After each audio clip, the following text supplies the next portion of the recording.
2023 K리그는 쿠팡 플레이와 함께. 네, 안녕하세요. K리그를 전술적으로 깊이 해부해보는 시간 크뷰가 돌아왔습니다.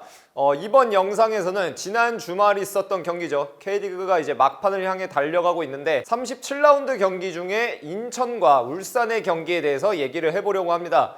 울산은 사실상 조금 일찌감치 우승을 확정 지었고, 그러다 보니까 선발 라인업에서 어느 정도 로테이션을 가동하기는 했었는데요. 반면에 인천 입장에서 울산은 여전히 부담스러운 상대였다고 할 수가 있겠습니다. 반면에 인천은 어쨌든 간 2년 연속 아시아 챔피언스 리그 진출을 노리고 있고, 그러다 보니까 울산을 상대로 승리가 필요했는데 실제로 결국에는 3대1로 홈에서 승리를 거뒀죠. 그래서 이번 경기에서는 인천이 홈에서 어떻게 이 챔피언 울산을 잡아낼 수 있었는지, 그리고 이번 시즌 내내 사실은 인천이 수비적인 부분이 굉장히 호평을 받고 있는데 구체적으로 수비가 어떤 부분에서 잘 기능을 해주고 있는지에 대해서 한번 얘기를 해보도록 하겠습니다. 그래서 기본적으로는 인천의 백라인이 전반적으로 90분 내내 잘 기능했다라고 얘기를 할 수가 있는데요. 조금 더 구체적으로 얘기를 해보자면은 백라인이 울산의 9번 공격수 주민규 선수를 굉장히 잘 막아냈다고 볼 수가 있습니다. 그래서 지금부터는 영상으로 보시면서 울산의 주민규를 인천의 백라인이 어떻게 막아냈는지에 대해서 얘기를 해보도록 하겠습니다.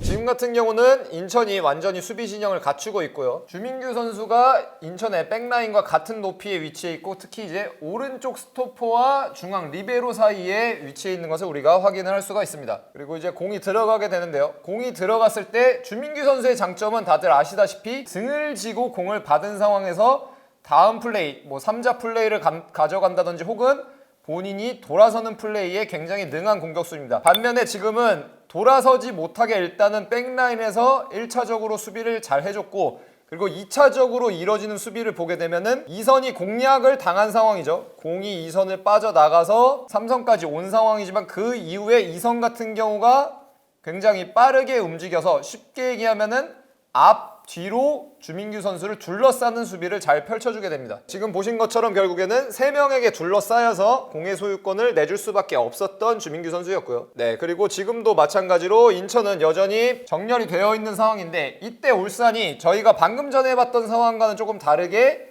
공중볼을 통해서 주민규 선수에게 공을 투입하는 것을 볼 수가 있습니다. 반면에 이제 인천 같은 경우 여기서 이제 주요하게 들어갔던 수비 같은 경우는 주민규 선수에 대해서 지속적으로 이제 2대1 상황을 형성해 놓은 것이죠. 공을 주민규 선수가 가졌을 경우에도 한 명이 수비를 직접적으로 가져가고 나머지 다른 한 명은 그 한 명이 벗겨졌을 경우에 즉각적으로 커버링이 될 수 있게끔 공중볼이 들어왔을 때 장치를 해놓은 것을 확인할 수가 있습니다. 그 결과로 공이 넘어왔을 때 1차적으로 한번 차단이 됐고, 만약에 차단이 되지 않고 공이 빠졌다고 하더라도 곧바로 수비를 할 수 있는 선수가 한 명 더 준비가 되어 있었던 것이죠. 그러면서 인천은 공의 소유권을 회복하게 됐고요.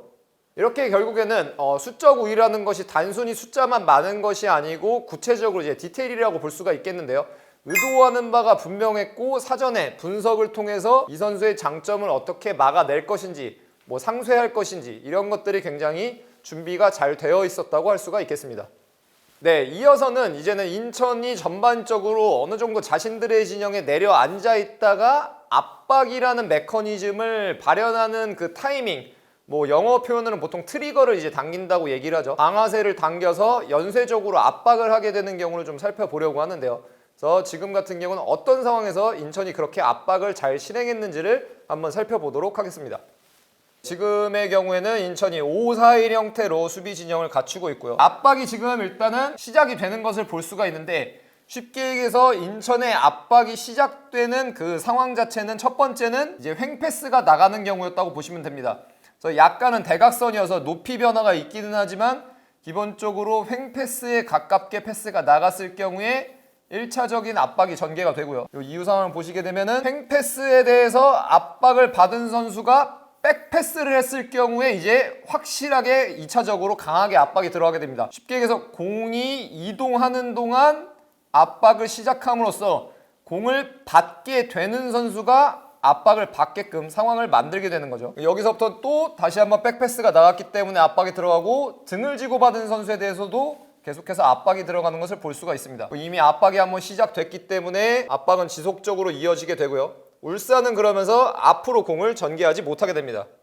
지금도 보시면 백패스가 나갔고 백패스가 나갔을 경우에는 한 번 더 강하게 압박이 들어가게 되고요. 이렇게 해서 이런 식으로 보시게 되면은 압박이라는 것이 직접적으로 공을 빼앗아 오는 것에도 목적이 있기는 하지만 상대가 공격을 전개하지 못하게끔 상대가 잘하는 것을 하지 못하는 것에도 이제 목적이 있기 때문에 이런 것들을 통해서 인천이 그 부분을 충분히 잘 성공시켰다 이렇게 볼 수가 있겠습니다.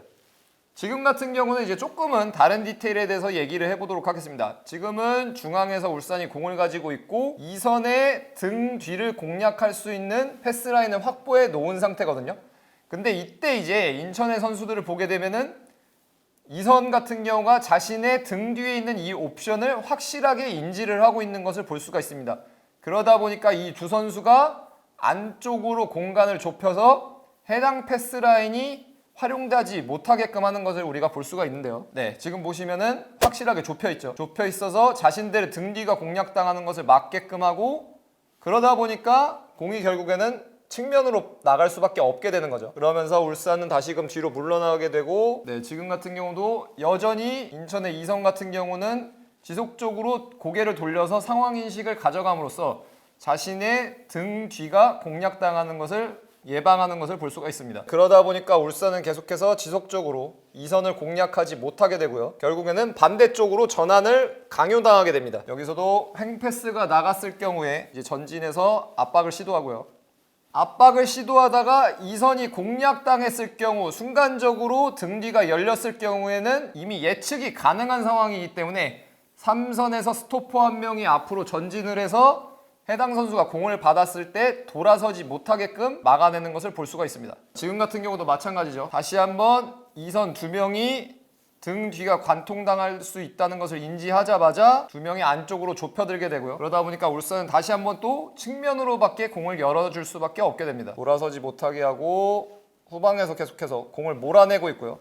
그리고 마찬가지로 여기서도 등을 지고 공을 받게 되자 바로 이제 압박 메커니즘이 시작되는 것을 볼 수가 있습니다. 여기서 압박을 통해서 백패스를 유도했고 공이 가는 동안 압박이 시작되기 때문에 공을 받는 선수는 이미 받는 시점에 압박을 당하게 되는 거죠. 그 결과로 백라인 뒷공간이 완전 열린 상태로 역습을 가져갔지만 아쉽게도 조금은 피니싱이 아쉬우면서 피니싱이 안타깝게도 골대로 들어가지는 못했습니다. 자, 이번에는 현재까지 이제 인천의 수비의 디테일에 대해서 조금 알아봤는데요. 반면에 인천이 수비만 잘했던 것은 아니라고 볼 수가 있습니다. 결국에는 축구라는 것이 수비와 공격, 이 모든 것이 조화를 이루어야 하다 보니까 공격 관점에서도 상대적으로 빈도가 높지는 않았지만 충분히 경쟁력 있는 모습을 보여줬던 인천인데요. 지금부터 보실 부분들에서는 그 인천의 공격 작업에 대해서 뭔가 심플하지만 효과적이었던 그 인천의 공격에 대해서 얘기를 해보도록 하겠습니다.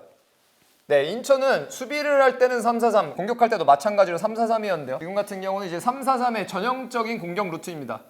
최전방에 3명, 그리고 특히 이제 9번 공격수가 보통은 3-4-3의 경우에는 이제 공중볼 옵션, 그리고 등을 지고 받는 플레이에 능한 선수가 있게 되는데요.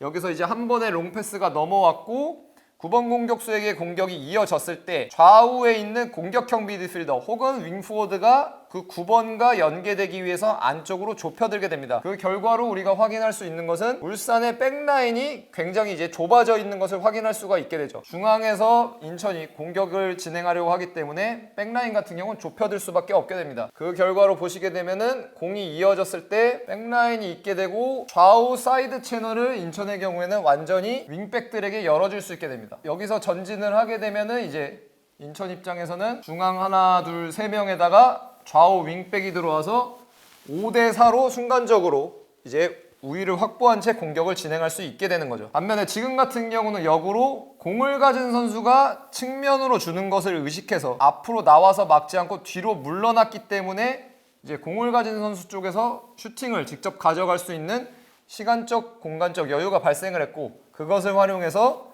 곧바로 슈팅까지 이어지는 것을 우리가 확인할 수가 있습니다. 지금 같은 경우도 골킥으로 상황이 전개되긴 했지만 상황 자체는 마찬가지라고 볼 수가 있겠습니다. 최전방 3명, 특히 제공권이 있는 이날은 이제 천성훈 선수였는데요.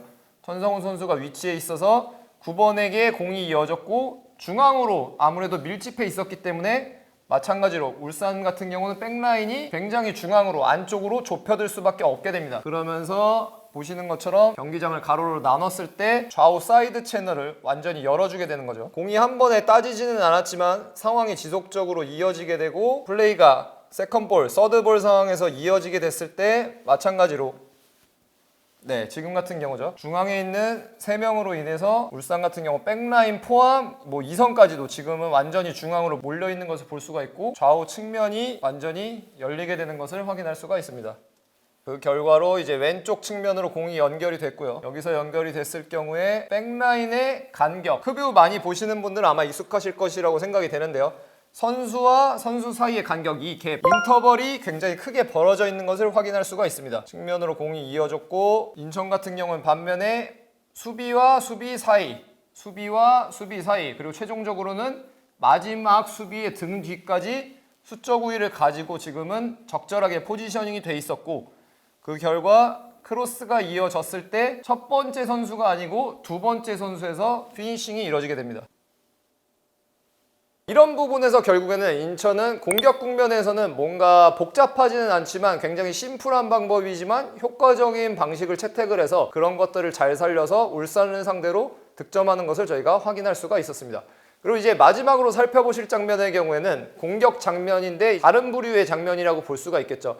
코너킥, 세트피스 상황을 좀 보려고 하는데요. 이제 이날 인천이 넣었던 마지막 골, 오반석 선수의 헤딩골 득점 장면인데 이 장면 같은 경우가 상당히 흥미로운 부분이 있었기 때문에 또 설명을 해보고 같이 한번 살펴보도록 하겠습니다. 지금은 그냥 일반적인 것처럼 자주 볼 수 있는 상황이죠. 사실은 코너킥을 짧게 처리를 했고 코너킥을 짧게 처리하면서 수비수 한 명을 인천이 달고 나오게 되는데요. 달고 나오게 됐을 때 재밌는 상황은 뭐냐면 지금 보시는 상황입니다. 여기서 인천 같은 경우는 공에 직접적으로 관여될 수 있는 선수가 3명이기 때문에 울산의 수비 2명을 상대로 3대2 상황을 걸었다고 볼 수가 있는데요. 3대2 상황을 걸었을 때 여기서 울산이 대응하는 방식이 무엇이냐면은 페널티 박스 바깥쪽으로 나갈 수 있는 패스라인을 일단은 우선적으로 차단한 것을 볼 수가 있습니다. 여기서는 3대2 안에서의 2대1을 우선적으로 차단을 했고 근데 거꾸로 되려 그랬기 때문에 이제는 반대쪽 골대 쪽으로 향할 수 있는 2대1 상황이 열린 것을 확인할 수가 있는데요. 공을 가진 선수가 순간적으로 이를 인지했고 그러면서 이제 골대 쪽으로 향하는 2대1 상황을 활용하게 되죠. 그 결과 엔드라인과 가까운 쪽까지 공을 가지고 이동을 했고 피니싱을 했던 오반석 선수의 경우에는 파포스트 쪽에 있다가 수비의 시야에서 완전히 벗어나 있다가 니어포스트 쪽으로 이동을 해서 거의 수비에 마크 없이 피니싱을 하게 됩니다. 그리고 이것이 마지막 3번째 골로 이어지게 되고요. 이렇게 해서 세트피스 득점까지 저희가 인천의 플레이를 확인을 해봤는데요. 이런 부분만 보더라도 인천이 굉장히 디테일에서 앞서 있었기 때문에 경기에서 승리를 거뒀다 이렇게 볼 수가 있겠습니다. 결국 이제는 최종 라운드만이 남아있는데요. 인천의 경우에는 아시아 챔피언스 리그 진출을 2년 연속 노리고 있기 때문에 대구와의 마지막 경기가 예정되어 있는데 인천이 이러한 디테일들을 대구와의 경기에서도 잘 살리면서 자신들이 목표한 바를 이룰 수 있을지 지켜보신다면 또 새로운 재미가 될 수 있지 않을까 그렇게 생각을 합니다. 오늘도 시청해주셔서 감사합니다.